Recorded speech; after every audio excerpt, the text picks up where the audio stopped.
pessoal! Vamos então fazer a revisão final da disciplina de Direito Internacional Público e Direitos Humanos com as dimensões dos direitos humanos. Falamos hoje em 4 dimensões de direitos humanos, 4 dimensões ou gerações, como é chamado por alguns, de direitos humanos. Primeira, segunda, terceira e quarta dimensões. E aí algumas pessoas falam direitos humanos, direitos fundamentais, é a mesma coisa? Existe diferença? Primeira coisa que eu quero que você saiba é que não há uma consensualidade quanto à nomenclatura de direitos humanos no âmbito interno. Algumas pessoas falam que direitos humanos é no plano internacional. Todos aqueles direitos que são voltados ao ser humano, dignidade, vida, liberdade, e aí voltados ao ser humano, seriam direitos humanos no plano internacional. Alguns falam que esses direitos humanos podem ser no plano internacional e no plano interno, ok? Outros autores já vêm falando que direitos humanos, quando eles são trazidos para o nosso ordenamento jurídico interno, eles começam então a ser chamados de direitos fundamentais, que seriam então direitos humanos constitucionalizados quando trazidos na Constituição. E alguns outros autores ainda falam, não tem que ser somente na Constituição. Quando os direitos humanos são trazidos para o âmbito interno, pode ser em Constituição, como também podem ser leis infraconstitucionais. E aí a gente tem direitos fundamentais, ok? Então, temos os que entendem que é a mesma coisa, temos os que entendem que direitos humanos, quando constitucionalizados, são direitos fundamentais, e outros que entendem que quando direitos humanos são trazidos para o âmbito interno, Constituição ou leis infraconstitucionais, seriam direitos fundamentais. E aí vamos lá, como que vem essas dimensões, essas gerações? Quando eu falo dimensões, que é a nomenclatura que eu prefiro utilizar, porque a gente vai somando, vai acrescentando de tempo em tempo essas dimensões de direitos humanos. Mas algumas pessoas falam em gerações. Eu não gosto muito de utilizar a palavra geração, apesar de não estar errado, gente, porque geração parece que uma vai superando a outra, tipo primeira, aí a segunda superou a primeira, e não é assim. Os direitos humanos, eles vão sendo ampliados, eles vão aumentando. E aí, nesses direitos humanos, então, na primeira geração, a gente tem o quê? A burguesia queria muito fazer parte da sociedade. A burguesia queria fazer parte das festas, queria ingressar, comprar as melhores propriedades. A burguesia tinha dinheiro. Isso quando a gente fala mais ou menos 1700, 1750, por aí. Aí o que acontece? Eles não conseguiam fazer parte daquela sociedade que eles tinham vontade. Por isso, gente, a burguesia lutou muito. E aí, quando veio a Revolução Francesa, meados de 1789, aí a gente teve, então, a primeira dimensão dos direitos humanos. E eles vieram falando em liberdade, igualdade, fraternidade. Esse era o lema da Revolução. Que a gente também traz isso para a bandeira de Minas Gerais, né? Então, eu sempre penso lá na bandeira liberdade, a igualdade, a fraternidade. O que era essa primeira dimensão que a burguesia tanto pedia, que foi a luta ali na Revolução Francesa? Para colocar freio no Estado, para falar, espera Estado, deixa a gente comprar o que a gente quiser, deixa a gente ser o que a gente quiser, deixa a gente ter liberdade, deixa a gente fazer o que a gente quiser. Então, por isso, a primeira dimensão dos direitos humanos, ela traz uma prestação negativa do Estado, traz uma prestação omissiva, que o Estado saia de cena, que o Estado deixe a pessoa fazer o que quiser. Eu lembro de uma questão de concurso que fala assim, então na primeira dimensão o Estado não tem que fazer nada. Tem, ele tem que ter uma atitude de distanciamento, de deixar a liberdade fluir. E aí quando a gente traz, a gente tem isso na nossa Constituição, temos claramente a primeira dimensão são as liberdades e as garantias fundamentais. Está claro no nosso artigo 5º. Eu tenho liberdade de escolher a minha profissão, eu tenho liberdade de escolher a minha crença, eu tenho liberdade de escolher o que eu quero ser, eu tenho direito à propriedade para comprar uma casa no campo ou para comprar uma casa na cidade. Isso é a primeira dimensão dos direitos humanos. Gente, só que foi dada tanta liberdade, jogou tanto para a população, jogou tanto para a sociedade, essa liberdade ficou tão grande que a exploração começou a ficar muito grande. Com essa exploração muito grande, a gente tinha as pessoas muito ricas e os muito pobres.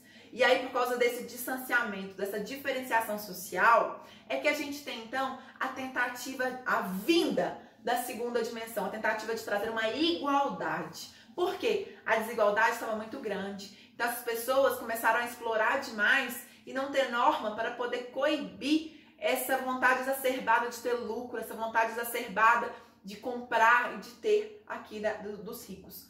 E aí, a gente tem, então, essa desigualdade ficou tão grande que as pessoas morriam e eram jogadas na rua porque não tinham como ser enterradas. As pessoas tinham problema de saúde, não tinham como tratar.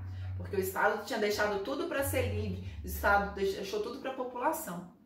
E aí vem então a tentativa do Estado dar uma prestação positiva, que a gente chama de comissiva, de dar algo, o Estado oferecendo um direito. Vem então a segunda dimensão, lembra da liberdade, igualdade, fraternidade? Segunda dimensão é o que a gente vai trazer como igualdade, como os direitos sociais, direitos da sociedade, direitos de ter então um tratamento à saúde, de ter educação, direito de ter trabalho. E aí a gente traz os direitos sociais. Eu acho tão forte essa desigualdade que foi gerada na primeira dimensão, que é inclusive a capa do meu primeiro livro, que trata de convenções da OIT e direitos humanos nas empresas transnacionais. E aí a cena é inclusive de um menininho que morre debaixo de uma máquina e ele foi jogado na rua, porque não tinha como ele ser enterrado, porque não tinha dinheiro. Então deixaram lá para os animais poderem comer. Bom, e aí quando a gente vê então a segunda dimensão, já é a prestação positiva, é o Estado oferecendo algo, é o Estado então fiscalizando algo. Onde a gente tem isso na nossa Constituição? No artigo 6º da Constituição, a gente tem claramente os direitos sociais. E aí o artigo 6º até trouxe aqui para vocês verem, fala o seguinte: são direitos sociais a educação, a saúde, a alimentação, o trabalho, a moradia, o transporte, o lazer, a segurança, a previdência social, a proteção à maternidade e à infância, a assistência aos desamparados, na forma dessa Constituição. Então, repare, aí temos os direitos sociais, direitos de segunda dimensão. E aí vem, então, terceiro, fraternidade. É pensar em todos, pensar numa solidariedade, pensar no próximo sem saber a quem, fazer bem sem saber a quem. E aí na terceira dimensão temos o que chamamos de direitos difusos e coletivos. Esses direitos difusos, eu não sei quando eu violo o meio ambiente, quando eu prejudico o meio ambiente, quem eu estou afetando? Você pode estar sendo afetado? Pode. A sua família pode estar sendo afetada? Pode. E às vezes você não vão nem saber em que momento que foi que eu violei e vocês foram afetados. Imagine, por exemplo, quando a gente pensa num rio. Uma empresa vai lá e joga dejetos no rio, poluindo aquele rio. Quem vai ser afetado? Pode ser que você seja afetado, que algum dia você compre um sítio na beira daquele rio, vai nadar e é contaminado por aquele dejeto que foi jogado ali. Pode ser que os pescadores que pescavam ali, os peixes comecem a morrer, eles não sabem por quê, mas foi porque a empresa jogou o dejeto ali. Então esse direito é o direito ao meio ambiente, ele é um direito difuso. Quando ele é violado, eu não consigo saber em que momento foi, quanto cada pessoa foi afetada. É mais difícil da gente conseguir apurar isso. São direitos transindividuais que transcendem ao indivíduo.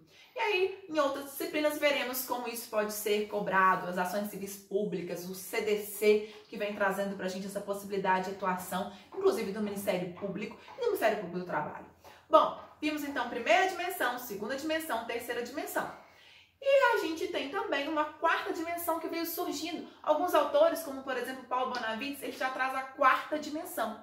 E aí traz como quarta dimensão o direito à democracia, o direito à informação e ao direito ao pluralismo. Ah, Graciane, mas direito à democracia, eu não poderia pensar como um direito difuso? Poderia.